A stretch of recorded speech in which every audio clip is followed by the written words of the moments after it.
The second book I read is called Battle Cry of Freedom, which is a book written by James M. McPherson. This book was pretty much a big summary of the events leading up to the Civil War and the events after the Civil War. So, like, the events before, maybe similar to the Kansas-Nebraska Act, like, it goes over that, and also goes over maybe the debates between Lincoln and Douglas. So it just goes into detail on these events. Battle Cry of Freedom basically taught me more about the Civil War in depth.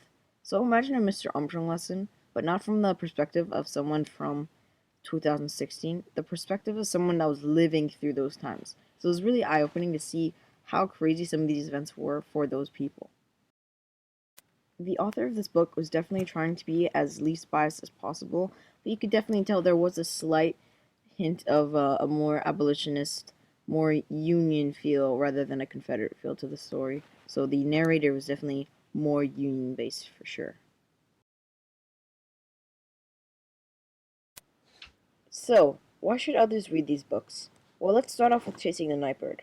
Chasing the Nightbird is a fiction story, but it has a very realistic theme to it, and there are no abstract powers or anything. And also, it's interesting to see the perspective of a boy of similar age to how old I am, and the story is 14. Another interesting thing about the story is that you see the character growth throughout the entirety of the book. Like, he gets new friends, and they become closer throughout the story.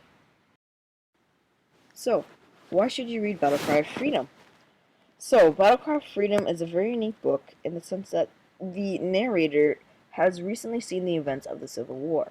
It's not like something you've seen in a history textbook where it's like, they already know the outcome, so it's not really a big deal. To him, it's all news.